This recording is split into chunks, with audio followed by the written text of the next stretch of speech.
Olá, amante do terror. O que é o teletransporte? É o ato de você ir de um ponto A até um ponto B, sem a necessidade de se deslocar de um lado para o outro. Eu acho que um dos primeiros contatos que a gente tem com esse conceito de teletransporte é com Dragon Ball e Star Trek. Mas se você já assistiu os dois, conseguiu perceber a diferença entre os conceitos de teletransporte? É a maneira como eles são feitos. O Goku e outros personagens que também usam essa técnica conseguem se teletransportar sozinhos, sem a ajuda de equipamentos externos, só precisando sentir o ki de um outro indivíduo. E não tem um limite de distância, pode ser desde metros até anos-luz. Já em Star Trek, o teletransporte funciona de um jeito diferente. Ele não é uma técnica aprendida, e sim um fenômeno causado por uma máquina. Só que aqui, ele é bem mais assustador que em Dragon Ball. Porque o que acontece? Você não é simplesmente mandado de um ponto A até um ponto B, e sim,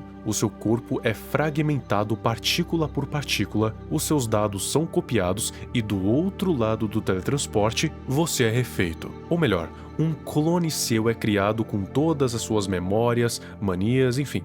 Uma cópia perfeita sua. Ou seja, você é literalmente morto e substituído. E é claro que se alguma coisa der errado no caminho, você morre ou tem um destino pior que a morte. Mas qual é o ponto de eu estar explicando isso pra você? É que o conceito de teletransporte pode ser passado de um jeito totalmente diferente dependendo do ponto de vista. Só que o que acontece quando você entrega esse conceito de teletransporte nas mãos do Stephen King, considerado o rei do horror? Juntando esses dois, você cria uma obra chamada The Jaunt, ou O Passeio.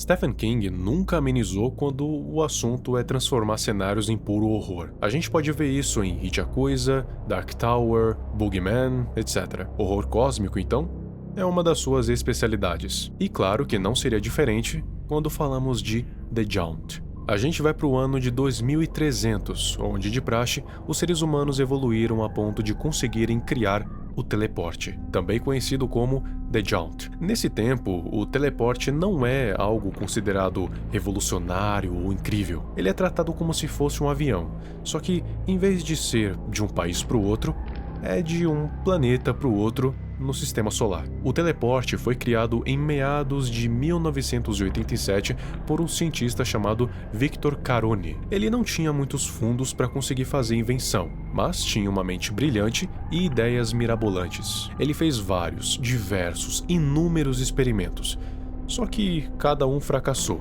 um atrás do outro. A ideia era fazer com que o objeto passasse de um portal para o outro sem problemas e sem precisar se deslocar. Depois de inúmeras falhas, o Victor finalmente conseguiu trazer a combinação certa, e ele soube disso quando sentiu um formigamento na ponta dos dedos. E o que ele viu foi algo simplesmente aterrorizante e incrível. Ele acidentalmente tinha colocado 2 dedos no portal, e quando observou o outro lado, viu que eles estavam saindo de lá, ou seja, finalmente tinha conseguido criar o que ele eventualmente chamaria de The Jaunt. Então ele testou isso com vários objetos: chaves, lápis, uma calculadora e um relógio. Tudo funcionou exatamente como esperado. Os objetos entravam de um lado e saíam por outro totalmente diferente. Mas agora tinha que testar com alguma coisa viva, porque só assim daria pra ver se funcionava com eficiência. O Victor usou seus ratos de laboratório, e assim como os objetos, o rato entrou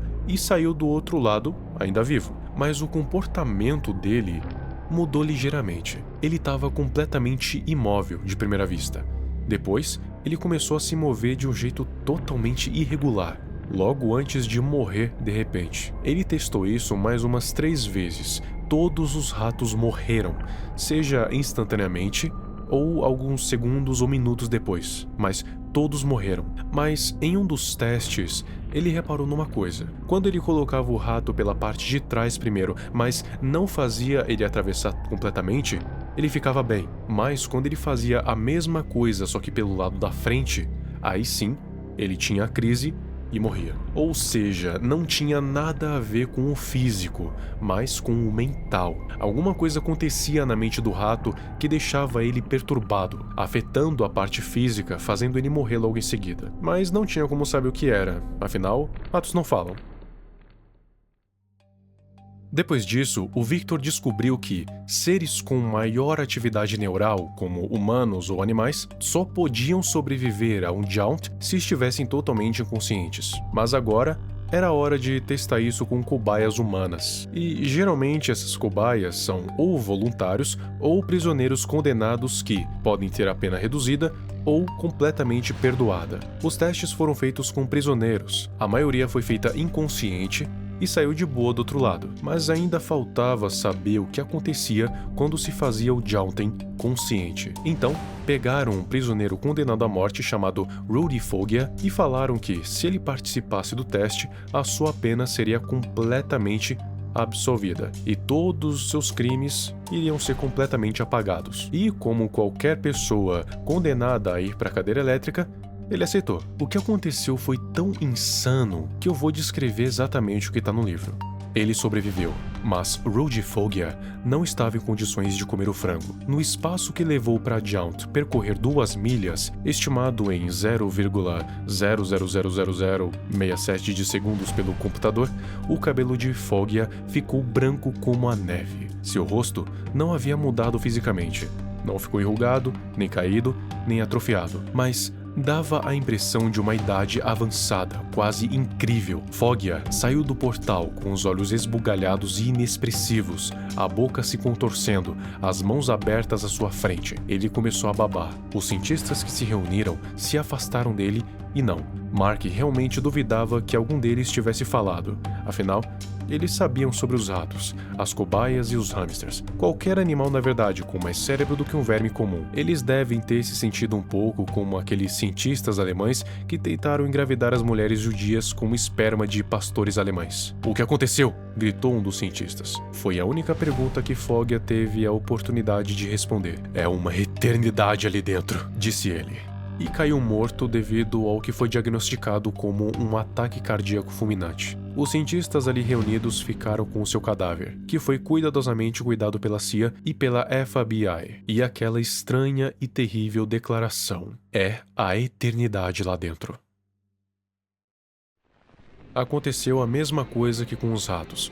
O indivíduo entra lá normal, sai perturbado e morre momentos depois. De acordo com o Foggia, o que tem lá dentro é a eternidade. Isso já vai fazer sentido, mas para os cientistas daquele tempo, isso ainda era um enigma. Mas, sabendo o que acontecia ou não, o negócio é que agora tinha como fazer os humanos atravessarem distâncias enormes em menos de 1 segundo. A única coisa obrigatória de se fazer era ficar inconsciente. Por isso se usava uma anestesia geral em forma de gás. Assim a pessoa permanecia inconsciente até o fim da viagem. Daí, chegamos a 2300, no início do século 24, onde todos os planetas do Sistema Solar já foram explorados. E os humanos só precisam de um ticket para fazer viagens interplanetárias em menos de 1 segundo. Só que um problema assolava esse novo mundo, que era a falta de óleo. Ou seja, a falta de óleo é igual a sem combustível e sem energia, o que acarretaria em uma série de outros problemas maiores. Mas tem um planeta que tem uma quantidade bem grande de óleo na superfície, que é Marte. Então, Mark Oates e a sua família foram viajar para Marte para alguns negócios. E essa viagem ia durar cerca de 2 anos. O Mark contou a história de como o prisioneiro ficou perturbado depois de viajar consciente no Jaunt, mas ele poupou os detalhes mais mórbidos. A sua filha mais nova entendeu o recado perfeitamente, mas o Ricky, que era mais aventureiro e mais curioso, cometeu o pior erro possível: prender a respiração. Eu acredito que eles tinham um meio de segurança contra isso, mas, assim como qualquer outro sistema, pode ter falhado e permitido que o garoto fosse viajar sem ter inalado o gás. Quando chegaram no outro lado, aconteceu a tragédia. A mesma coisa que aconteceu com o Foggia aconteceu com o garoto, só que ao invés dele ficar perturbado, ele acabou ficando louco e alegre. Primeiro, os fios de cabelo ficaram brancos e ele ganhou um aspecto de velho. Aquilo ali, no sofá, não era mais o filho de Mark, e sim uma outra coisa, uma coisa mais velha que o próprio tempo. Os olhos amarelos exibindo um frenesi tão grande que mal podia se conter. A única coisa que ele repetia era: mais longo do que você pensa, pai. Eu vi. O Long Jaunt, mais longo do que você pensa. E, num movimento súbito, ele arrancou os próprios olhos enquanto repetia que era mais longo do que pensava. Todos ficaram horrorizados e levaram o garoto, que agora era outra coisa, para outro lugar, enquanto a família ficava em choque, gritando a plenos pulmões. Tá, mas o que aconteceu aqui? Basicamente, a explicação mais lógica do que acontece quando você viaja pelo Jaunt é que a mente e o corpo são separados. O físico e o mental são coisas totalmente diferentes e isso se reflete no Jaunt. Quando alguém é teletransportado, o seu corpo em menos de um segundo já tá lá. O problema em si é a mente. Ela não segue o mesmo ritmo. Quando você menos perceber, vai ser só você e a sua própria consciência em um vazio branco infinito. Não um vazio negro ou um espaço sideral. É apenas branco para todo lado. E a única coisa que existe é você, no caso, a sua mente e os seus próprios pensamentos. Você vai ter que ficar vagando pelo vazio por um segundo, um minuto, uma hora, um dia, uma semana, mês, ano, década, século, milênio,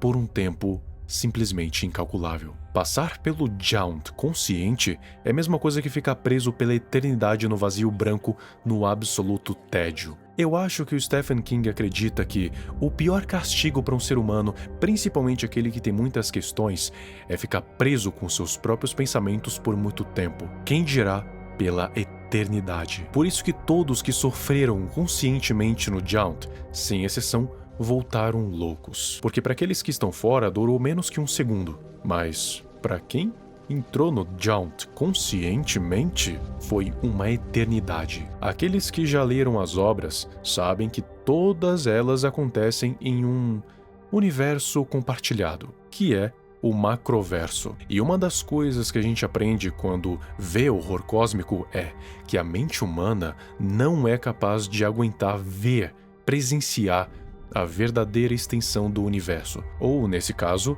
do macroverso. Ela sucumbe ao frenesi. As suas mentes entram em parafuso e o resultado é a loucura, que nem aconteceu com os ratos, com o prisioneiro e com o Rick.